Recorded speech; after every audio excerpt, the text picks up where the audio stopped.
l'oignon vient du Niger pour nous, c'est une honte. Donc nous voulons investir dans le domaine d'abord agricole et d'abord employer nos agronomes qui sont formés et qui sont au chômage. Nous voulons que ces gens trouvent de l'emploi. Et aujourd'hui, des amis, je vois qu'ils commencent à investir dans l'engrais. À travers le Togo actuellement, on a des fermes qui commencent à se construire par la part de la diaspora pour employer ces agronomes, ces gens dans le secteur, pour que nous produisons pour le Togolais, du sol togolais avec l'effort togolais et le capital togolais aussi. Et à part cela, nous allons orienter nos efforts dans l'immobilier. Parce qu'un pays qui n'a pas de structure immobilière n'est pas vraiment viable en tant que société. Donc nous voulons aussi financer la construction immobilière et aussi nous voulons travailler avec l'État de manière à pouvoir élever le niveau d'infrastructure. Parce qu'aujourd'hui, quand l'infrastructure n'est pas existante, les communications sont difficiles, l'économie n'est pas vraiment très structurée, il y a beaucoup de carences. Donc nous travaillons en relation avec le gouvernement pour pouvoir leur signifier les manquements dans l'économie togolaise et ce que nous pouvons faire pour l'améliorer. Dans l'agriculture, les infrastructures et l'immobilier. L'immobilier, les télécommunications, tout ça appartient à l'infrastructure. C'est ça. Et il y a déjà vos cibles sur le terrain. Vous pensez organiser quel secteur, le secteur informel, le secteur formel, les artisans. Alors, sur qui seront axés justement vos programmes d'insertion et d'aide? Bon, c'est une bonne question. Je crois que nous allons couvrir un peu tous les aspects. Nous allons aller vers les secteurs formels d'abord, qui sont déjà structurés, pour leur donner des conseils pratiques, des financements, des prêts et consorts, en domaine de finances bien sûr. Et aussi, secteur informel, nous voudrions d'abord les former à se prendre à charge. C'est-à-dire que si je vois un villageois qui peut cultiver la terre et qui est quelque part au bord de la route et qui prend l'alcool toute la journée, il va lui dire ce qu'il faut faire. Il faut qu'il aille produire, qu'il aille cultiver. Et aujourd'hui, je crée l'emploi pour ces gens-là. Bon, du moins, à mon niveau particulièrement, avec enfin maintenant, on a plus de 20 personnes là-bas qui travaillent. Il y a un emploi en miniature, bien sûr, mais c'est un début. Et nous allons encourager des gens dans ce domaine-là pour qu'on puisse absorber ce flux de population qui est là et qui vient, qui n'a pas de... Exactement. Bien, merci Eric Botcho. Question à la win, l'action de la diaspora au pays. Je suis avec vous pour ce tour d'horizon de ces questions portant justement sur l'aide de la diaspora au pays pour sortir du sous-développement. Alors, autre aspect de notre discussion, c'est votre société appelée E-Planet, n'est-ce pas? E-Planet, à vocation plutôt commerciale. Alors, comment cela se passe-t-il? Bon, E-Planet, bon, d'abord c'est une compagnie de finances et de comptabilité basée aux États-Unis. Mais d'ici, il y a de cela 3 ans que nous sommes sur le terrain. On a commencé par le travail d'argent. On a beaucoup aidé les Togolais de la diaspora togolaise aux États-Unis à pouvoir envoyer l'argent à mon frère, à leurs parents ici au Togo. Donc c'est un début et nous voulions très bientôt aussi, comme je l'ai dit, se professionnaliser dans le domaine de finance. C'est-à-dire que faire l'étude du prêt. Et pour que les secteurs formels comme informels au Togo puissent bénéficier des prêts, des systèmes bancaires, de l'État et puis de la diaspora, afin de pouvoir investir au Togo et améliorer leur production. Et tout cela est une question de confiance. Quelle garantie vous avez à donner à ceux-là qui auront à solliciter vos prestations de services? Bon, les garanties, je crois que ça ne viendrait pas à nos opérations sur le terrain, par notre efficacité, notre travail de professionnalisme que nous allons faire. Et de là, les gens vont apercevoir ce que nous sommes capables. Nous tissons les relations à travers l'État, le gouvernement et la diaspora aujourd'hui pour pouvoir apporter cette confiance-là qui manque aujourd'hui pour que le Togolais n'arrive pas à travailler avec le Togolais. Et aujourd'hui, on a fait beaucoup de pas de l'avant pour quand même rassurer les Togolais, pour dire qu'on peut travailler ensemble et construire ce pays. Et aujourd'hui, on fait beaucoup de progrès en ce sens-là. Retour encore sur la vie, n'est-ce pas, de la diaspora à l'étranger. Comment vous arrivez à vous concerter, comment vous regroupez et quels sont souvent vos sujets de discussion? Est-ce que vous pensez, bien sûr on a parlé de la situation au pays en fonction de l'aspect de développement, mais la situation politique, est-ce que vous y pensez et quelle contribution sur ce plan aussi? Bon, on y pense aux situations économiques, sociales et bien sûr politiques aussi. Mais aujourd'hui, on se dit que... Et parce que bien souvent, c'est coup de courage dans la diaspora. On a vu des gens qui disent qu'ils ne peuvent pas rentrer parce que justement, eh bien, ce n'est pas encore très assaini au plan sociopolitique. Bon, nous sommes à l'écoute de la situation politique à l'intérieur du pays. Nous faisons nos contacts, ce que nous pouvons faire pour qu'il y ait une amélioration de la situation politique. Parce que la politique conditionne le secteur économique. Oui. Et s'il n'y a pas un apaisement politique, je crois que l'économie ne peut même pas se stabiliser ni se développer. Donc, nous travaillons pour avoir des relations de travail avec le gouvernement, le pouvoir en place, pour rassurer. Et aussi rassurer les gens de la diaspora qu'il faut toutefois un jour revenir. Et ce n'est pas un acquis pour le moment, mais nous faisons un travail de terrain et j'espère que d'ici peu, les conditions pour le retour de la diaspora seront assurées pour que les gens puissent revenir et apporter le plus à l'économie du pays. Parce que bien souvent, personne ne souhaite mourir à l'extérieur. Hein. À un moment ou à un autre, on préfère quand même rentrer chez soi. Oui, vous savez, quel que soit le cas, quel que soit votre état, je veux dire, professionnel, social à l'extérieur, on sent toujours étranger, vous comprenez. Bon, chez nous aux États-Unis, c'est encore moindre parce qu'on a des lois là-bas, donc on ne sent pas la différence d'être à l'extérieur, mais ceux qui sont à l'Europe, ils pensent que dès que vous êtes noir, automatiquement, c'est que vous n'êtes pas quand même un Français ou un Allemand ou un Suédois. Donc ça se fait sentir cette différence-là à l'extérieur. Et nous sommes tentés de revenir pour finir nos essences ici, mais on est concerné par les structures qui sont en place. Vous comprenez, dans ce pays-là, quelles soient les différences que nous vivons, on a quand même ce respect mutuel, vous comprenez. Il y a un état de droit, personne ne peut te foncer sur la rue parce que tu es noir ou tu es ceci. Mais ici, on voit cette brimade chaque fois. Même seulement il faut passer la frontière du Togo au Ghana. Et on est dans la même sous-région, mais quand on arrive à la brimade, maintenant, on vous brimade. On vous pousse, on tourne à gauche, à droite, on vous fouille partout, on fait n'importe quoi. Je pense que c'est des trucs qui sont inadmissibles. Et à l'intérieur du pays, c'est la même chose encore. Donc, nous devons travailler dans ces relations régionales, améliorer, qu'on appelle ça l'échange, pas l'échange, mais... Oui, la coopération des États, la CEDEAO par exemple, le regroupement régionaux. Oui, pour que, bon, si quelqu'un togolais va passer du Togo au Ghana, on ne doit pas prendre le passeport, donner de l'argent, on prend de l'argent là-bas à la frontière. Pour qui cet argent sort destiné, on ne sait même pas. Donc, le ministère de la coopération des affaires étrangères doit travailler en ce sens-là. Pourquoi un Togolais quittant le Togo pour aller au Ghana n'a pas besoin de prendre un passeport ou de payer un douanier à la frontière ou un gendarme à la frontière? Ce sont des choses que nous devons travailler à notre niveau ici d'abord. Et que quand les gens arrivent de l'extérieur et que ces conditions qui les frustrent s'améliorent, on se sent plus à l'aise. Mais quand je viens, on me pousse de gauche à droite à la frontière, là, alors que quand moi je retourne maintenant aux États-Unis, personne ne me touche. Je pense que quelque part, je ne serai pas à l'aise de revenir encore ici. Donc ce sont des conditions que nous devons assainir sur le terrain. Et c'est très important pour que nous travaillions sur ces éléments qui sont d'ordre aujourd'hui. C'est ça. Et c'est dans ce contexte que s'inscrivent vos actions en matière de formation, d'éducation civique et citoyenne de la population.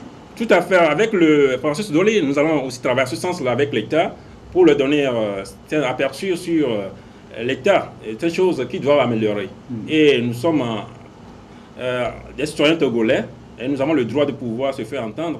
Nous ferons attendre par le gouvernement, par la nation, pour que certaines situations soient améliorées, pour qu'on se sente à l'aise chez nous. Parce que je ne veux pas qu'on me voie étranger, je ne veux pas qu'on me trompe en tant qu'un sous-classe, parce que je ne suis pas ministre, je ne suis pas président, je ne suis pas directeur, que je suis le citoyen moyen, non, même pas moyen, moindre. Et comme tu mal de gauche à droite, tu viens maintenant voir quelqu'un, on te dit attends là-bas pour 1 heure et temps, on sait parce que même le ministre fait à l'intérieur, le directeur fait à l'intérieur, et reste là-bas, on dit qu'il est occupé, quand vous rentrez là-bas, il ne fait rien absolument. Je pense que ce sont des choses qu'on ne peut pas gérer. Alors qu'aux États-Unis, même le directeur, le ministre ne fait pas son bureau. Quand vous allez sur votre directeur, directement vous allez chez lui parce qu'il est là pour travailler. Mais ici, les gens font leur bureau, on sait pas ce qu'ils font à l'intérieur. Donc je pense que c'est des choses que nous devons améliorer sur le terrain et je pense qu'ils doivent nous écouter pour que ça s'améliore. La question aussi, c'est le taux d'échange avec le dollar. Et ces derniers temps, ça a un sommet justement sur la question. Lorsque le G20 s'est réuni, il y a eu la question de la dépréciation du dollar. Comment vous ressentez ça, vous, dans la diaspora? Ouais, je pense que, bon, en ce qui concerne ceux qui envoient l'argent des États-Unis vers ici, ils sont concernés parce que quand le dollar chute, c'est qu'on envoie le même argent, mais les gens reçoivent ici moins que ce qu'on pensait qu'ils vont recevoir. Bon, ça a beaucoup affecté l'envoi des exportateurs togolais aux États-Unis à l'intérieur du pays. Mais il faut dire aussi que c'est un élément nécessaire pour la relance de l'économie américaine. Parce qu'il faut dire que dans l'économie, il y a ce qu'on appelle l'échange commercial. Donc, si le dollar baisse, c'est que les Américains ont de pouvoir vendre leurs biens plus à l'extérieur. Donc, la demande de leurs biens à l'extérieur augmente. Ce qui fait l'expansion américaine augmente aussi, ce qui fait que l'économie se porte mieux là-bas. Et quand l'économie se porte mieux, ceux qui vivent là-bas ont plus d'emplois, ont plus de travail, et ce qui leur permet de voir plus de revenus d'épargne et envoyer plus.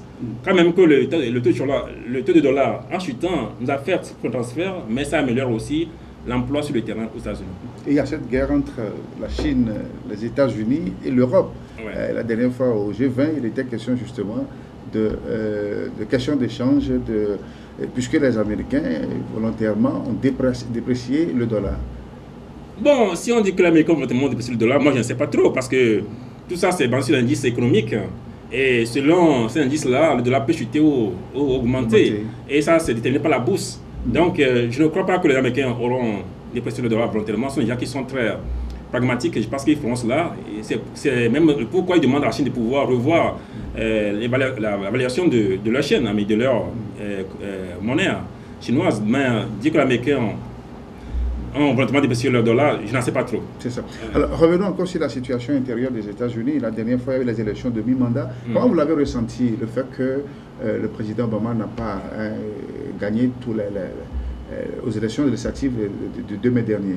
Oui, je pense que quand j'écoute beaucoup de gens et quand j'appelle ici, les gens disent que votre président n'a pas... Il a perdu. Moi, je pense que c'est plutôt le contraire. Il a beaucoup gagné.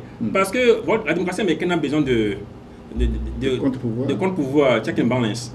Donc, l'Américain ne peut pas donner le chèque blanc à un gouvernement de gérer toutes les affaires de la nation.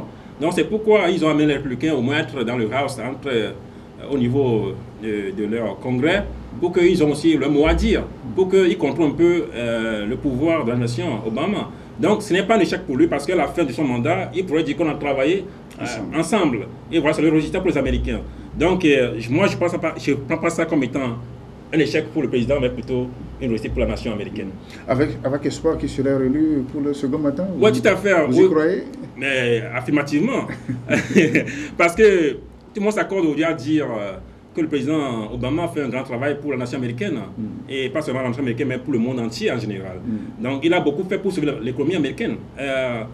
Après le plan du président Roosevelt en 1929 pour relancer la crise, pour plutôt relancer l'économie américaine, c'est un des programmes qu'on a vu de grandeur qui a changé l'économie américaine en moins de 6 mois. Donc le travail que le président Obama fait, c'est vraiment gigantesque et énorme. Chacun doit l'apprécier et le supporter.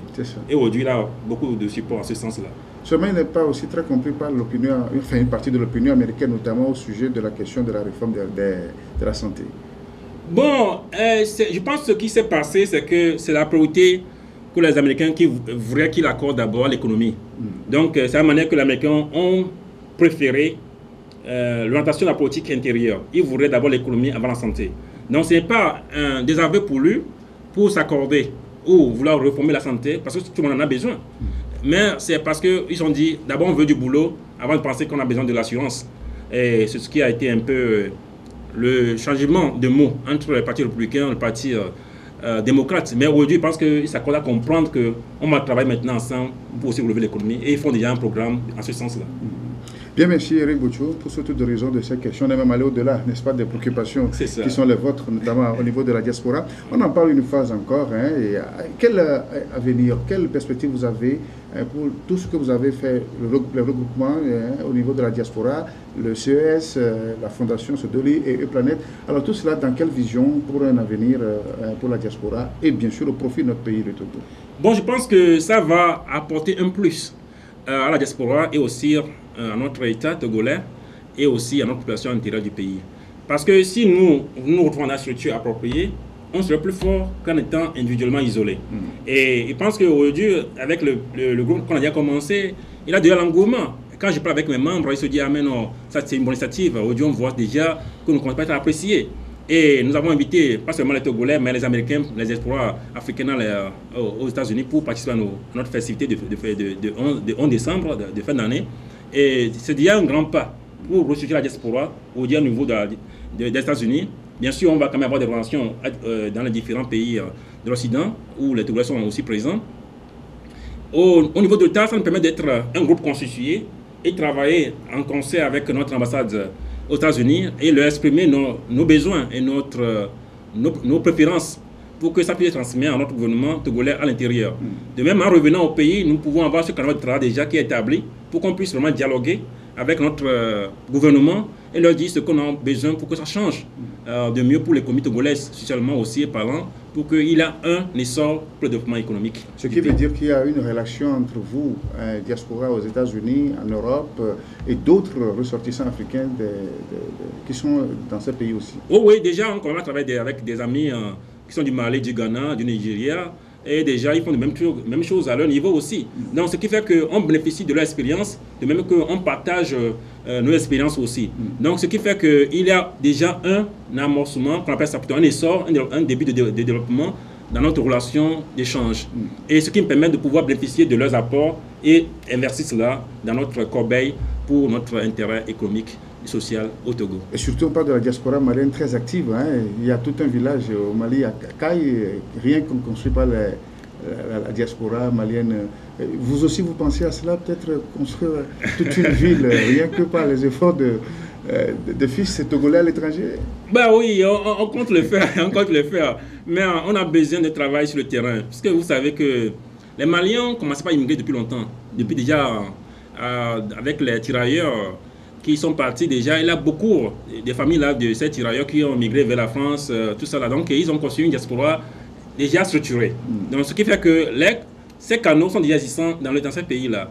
Et aussi, ils pensent quelque part, leur région les a un peu aidés à être sérieux, à être rigoureux dans la gestion de ces fonds-là. Parce qu'au Togo, ce que moi je vois sur le terrain, les gens s'en foutent de ce qu'ils font de votre argent. Quand vous dites ils s'en foutent, on ne dit rien. Mais ils pensent qu'il faudrait changer cela. Et là, j'interpelle beaucoup le gouvernement à ce qu'ils mettent les moyens juridiques en place et aussi de sécurité de manière que ces gens qui sont des fauteurs de troubles à l'intérieur en termes d'économie soient vraiment punis sévèrement. Bien, merci cher ami pour ce tour d'horizon de questions portant justement sur la vie de la diaspora à l'étranger, l'apport qu'elle peut apporter pour le développement de notre économie. Alors, quel conseil, si vous avez pour les jeunes qui nous écoutent, n'est-ce pas, actuellement, et pour ces femmes et hommes, n'est-ce pas, ces jeunes qui ont cette volonté d'émigrer, pour ceux qui sont tentés prochainement par l'autorivisa, alors quel conseil vous avez à leur donner? Bon, un conseil de quelqu'un qui a fait les histoires, et de quelqu'un qui a fait toutes les étapes sociales un peu, pratiquement, de sa vie. Je suis né dans un village. Je suis venu à Lomé pour commencer le lycée ici. Et puis j'ai immigré aux États-Unis. J'ai commencé par la classe la plus basse. On a été serveur de restaurants, on a été balayeur de rue, on a fait les écoles. Et en ce moment, on avait toujours utilisé ces fonds-là pour pouvoir payer nos études, pour pouvoir cultiver nos mérites. Donc vous avez continué après vos études aux États-Unis? Exactement. Et ce qui a fait améliorer nos capacités de pouvoir passer à la vie économique des États-Unis, pouvoir avoir les conditions nécessaires économiques pour pouvoir aider à l'intérieur. Et je crois que si ceux qui vont quitter aujourd'hui devaient aller dans la diaspora, il faudrait qu'ils pensent ce qu'ils doivent faire d'abord pour améliorer leur mérite d'abord et voir ce qu'ils peuvent faire un jour pour aider ce pays davantage. Mais si on arrive là-bas, si c'est aux États-Unis, on dit qu'on est déjà américain, on porte des grands jeans, on paie la voiture. Le vrai jean américain. Le vrai jean américain. Et on se dit qu'on est américain, on s'en fout de ce que les autres disent. Et à la longue, on est déçu de ce qu'on a. Donc fondamentalement, vous leur conseillez le travail, c'est ça? Le travail, l'éducation. La culture du mérite. Du méritre qui doit quand même dominer dans notre diaspora.